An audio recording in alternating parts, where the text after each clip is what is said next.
get my 6.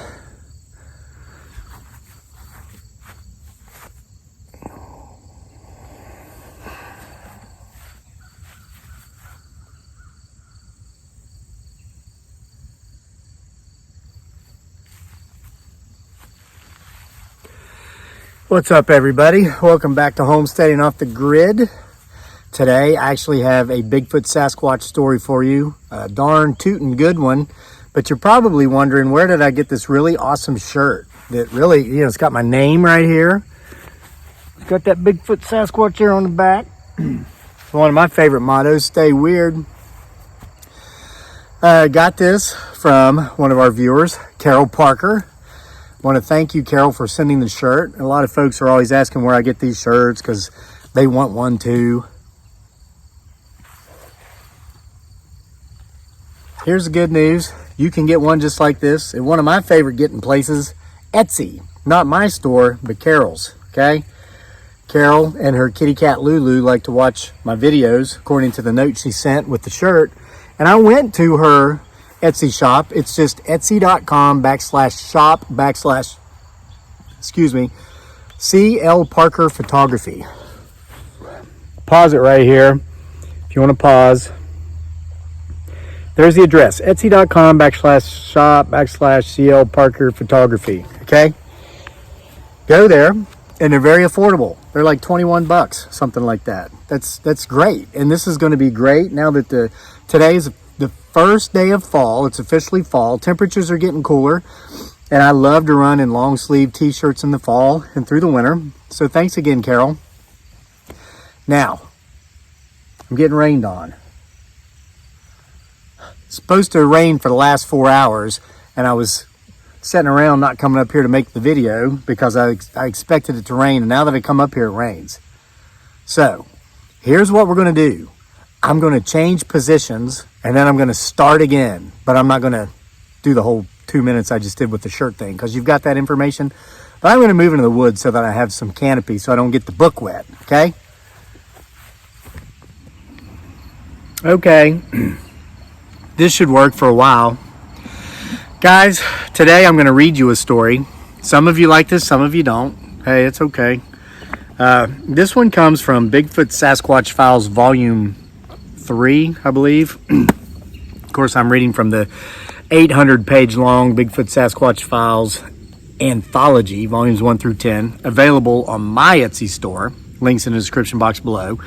And remember, you get these really cool bookmarks when you get a book there that says Crazy Lake and Bigfoot Sasquatch.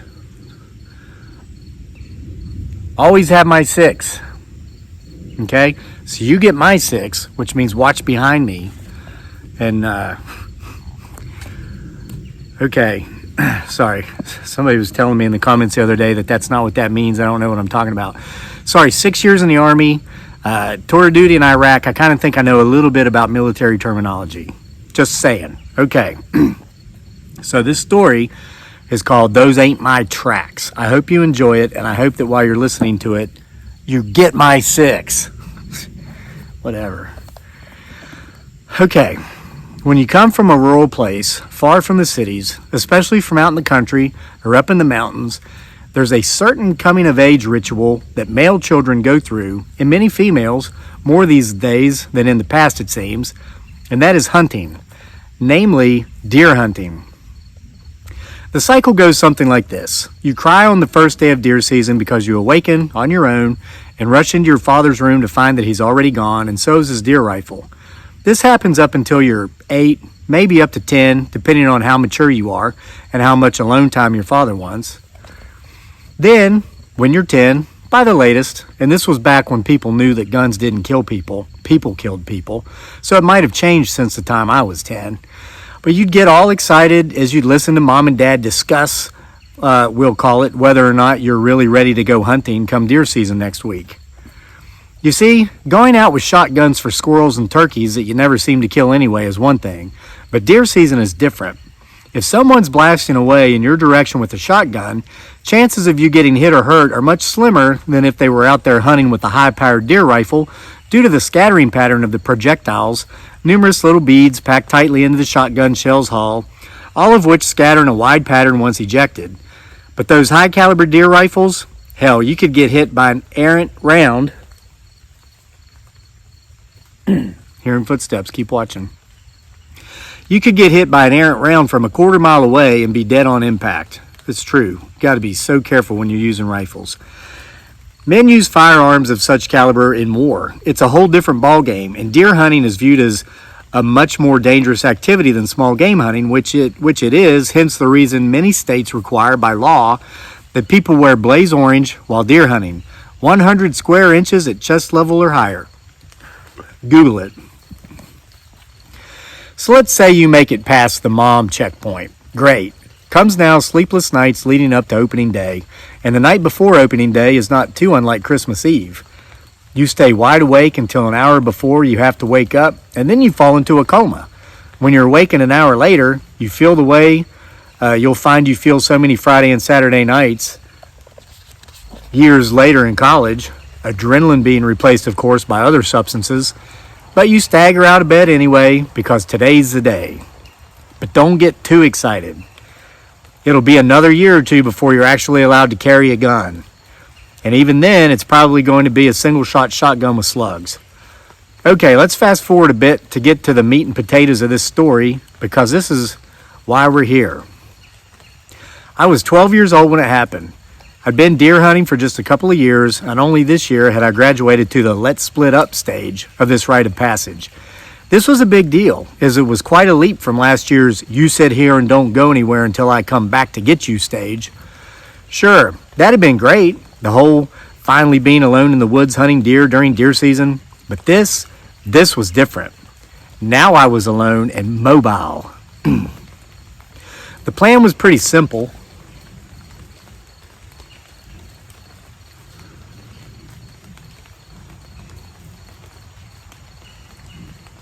And it wasn't the first time we'd done it. My father and I were splitting up about halfway up the side of a considerable mountain peak.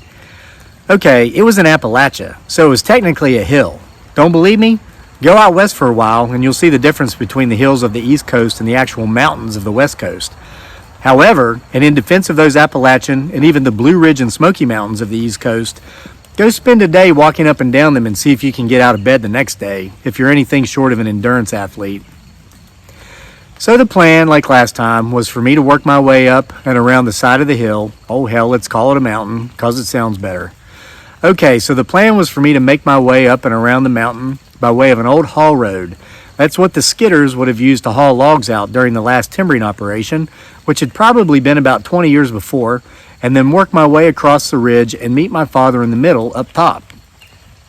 He would make his way up and around the other side of the mountain and cross the ridge from the other side, heading toward the middle, where he'd meet me up top.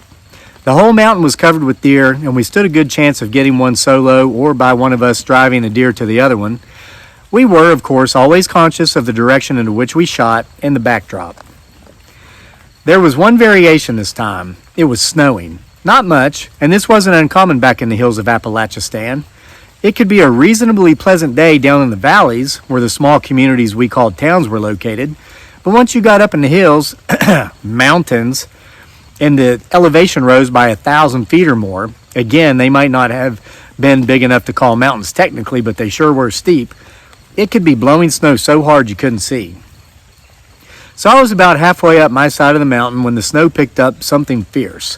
Fortunately, I knew the trail well, and the haul road was actually easier to see in the snow because the snow covered the individuality of all the shrubs and bushes and briars and brambles and rock outcroppings and highlighted where the trail actually was. The snow was falling so hard by the time I was nearly at the top that I'd forgotten all about deer hunting, despite even seeing several sets of large deer tracks, and my primary focus had become simply getting to the top of the hill, crossing the ridge and meeting up with my father. In a word, I was cold, and I wanted to go home. Just before I reached the peak, I heard a gunshot from my father's direction. My dad was a hell of a shot, and since I'd only heard one shot, I knew he'd gotten a deer. He did not miss. When I was almost to the midway point of the ridge, I saw blood in the snow. It was obviously from the deer, and there was a huge set of tracks following the blood. I assumed it was my father tracking the deer he'd shot, so I'd abandoned my plans to meet up with him in the middle of the ridge, as his plans had obviously changed to tracking the animal. At least this had all been my train of thought at the time. I began following the blood in what I thought were my father's tracks. I knew my dad had big feet, but man, the snow was really making them look a lot bigger. I guess maybe the way his heel would push the snow forward a few inches before his entire foot would rest on the ground surface beneath the snow, completing the step, and then from how the toe would drag snow as it came up out of the snow, forming the beginning of the next step, making it look like the track was nearly twice its actual size.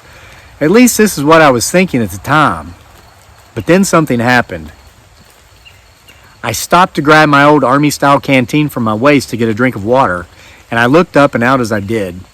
About 100 yards ahead of me, I saw what appeared to be something very large dragging a deer. I remember thinking distinctively that it couldn't be my father because I did not see blaze orange, and it couldn't be a bear because the only type of bears we had on the East Coast were black bears, and whatever was dragging the deer was not black, but brown, just a subtle shade darker than the deer itself. And just as soon as I'd noticed this, it was gone, out of sight over the next dip in the hill.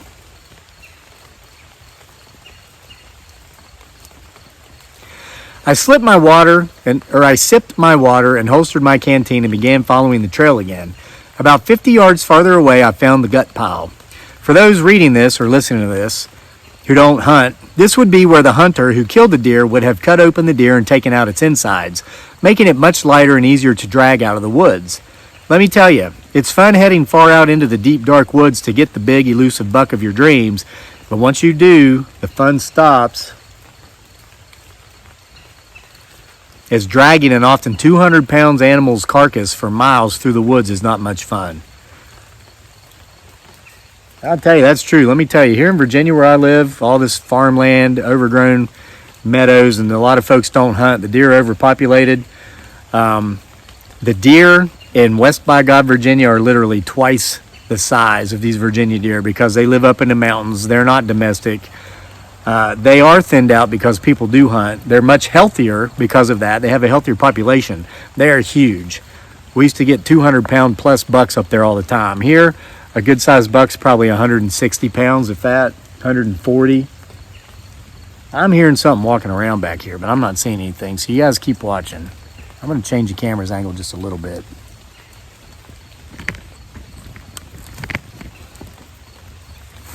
I hate to do this to you in the middle of a story, but I'm hearing footsteps over here, and I want us to be able to catch a glimpse in this direction.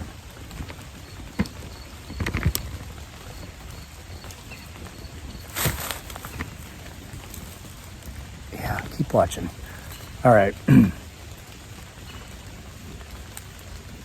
Anyway, I continued following the trail, which was now made up of those extremely large footprints and the bloody, yeah, I think I see that too, keep watching it, and the bloody trail of an animal being dragged. I remember to this day wondering why my father would have killed this deer, gutted it, and then began dragging it back to the truck without waiting on me to let me know what was going on. I mean, why would he just start heading off the mountain like that with this deer while leaving his 12-year-old son behind? Because it wasn't my father. I heard a sharp whistle come from behind me. I turned, and there, about 50 yards back, was my father, brightly lit up by way of his blaze orange hunting coat and cap. I stood still and waited while he trudged through the snow to catch up with me. When he did, he asked me if I'd shot a deer, because he'd heard the shot and he'd been tracking the trail. No, I told him, I thought you did. I looked down at the trail in the snow, and my father did the same. Our heads rose together and our eyes met, and I'll remember these words until the day I die. My father simply said, "Those ain't my tracks." "Who is it?" I asked, paying no attention to what seemed to be fear in my father's eyes. "Another hunter?" "I have no idea," he said. "Whoever it is, they would have been in here before us, and I didn't see any cars down where we parked. Did you?" "No," I said, and where we parked was the closest place one could park to this location. If you were to come up this particular mountain from any other angle, it would be a day-long hike. And who in their right mind would be camping out in November in these mountains where there was always a potential, I love that word, for snow squalls such as the one we were having?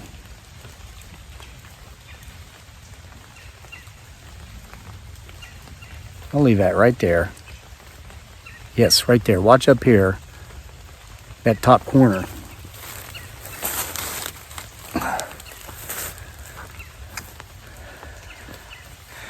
and everywhere else. Okay, let's follow it, my dad said, speaking of the trail. And I could see that he was as curious as I was, but let's not get too close.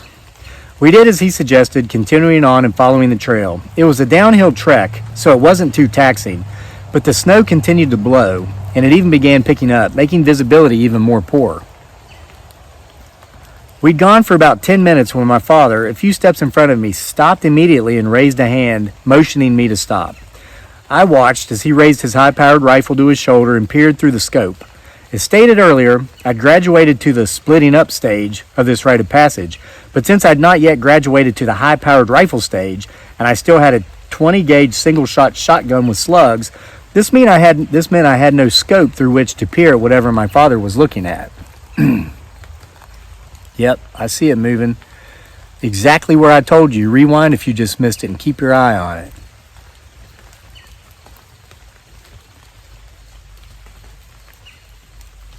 Almost as quickly as my father had raised his rifle, he lowered it. He stood there, almost frozen in the snow.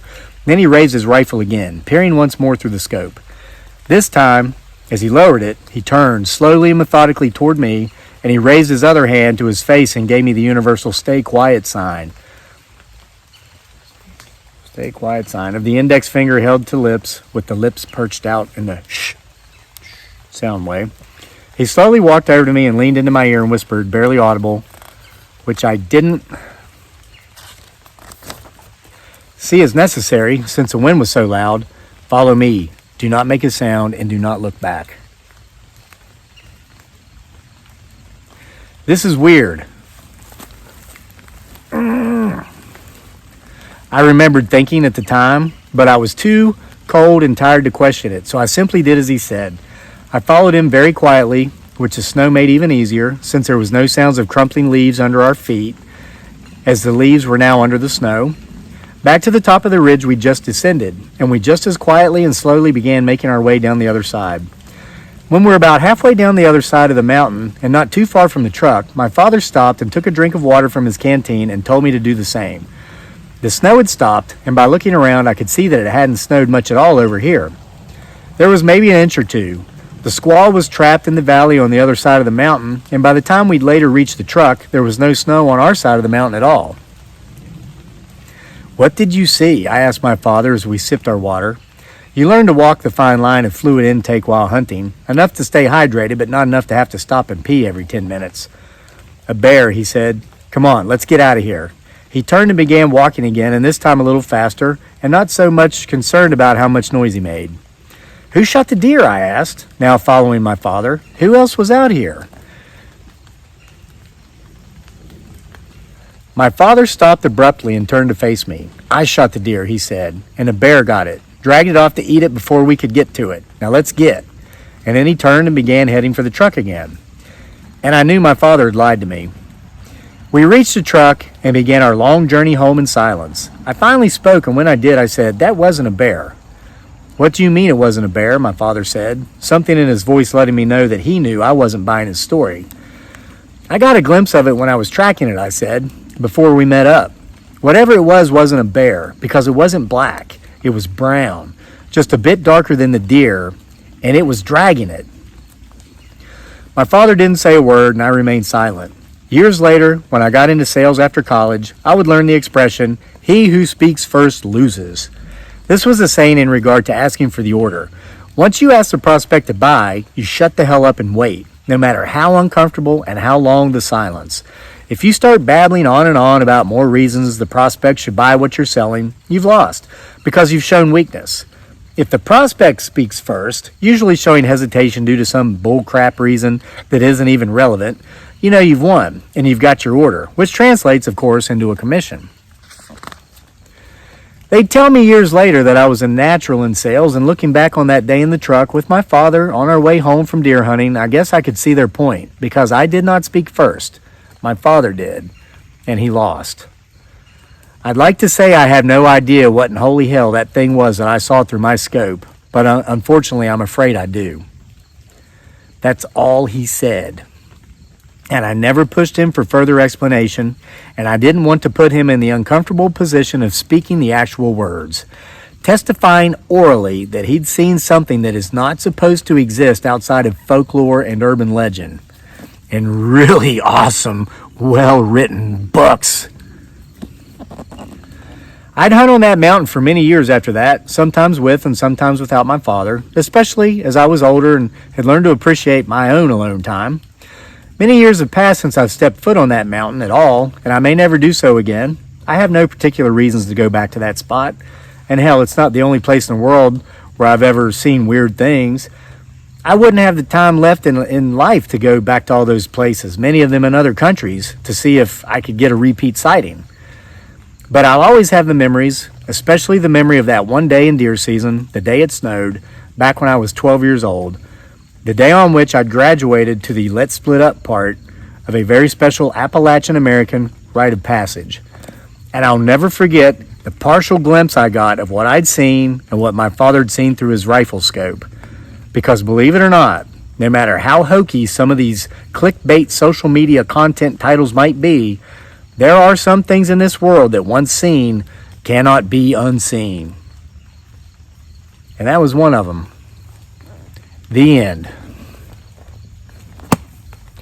Never had the words of what it was we saw in that entire story, but I don't think you need to be told because I think you already know. Again, thank you, Carol Parker, for the shirt. Check out Carol's Etsy store. Get one just like it. And check out my Etsy store where you can get not just this book, but 6 other titles we keep in print, all available with an autograph and some really.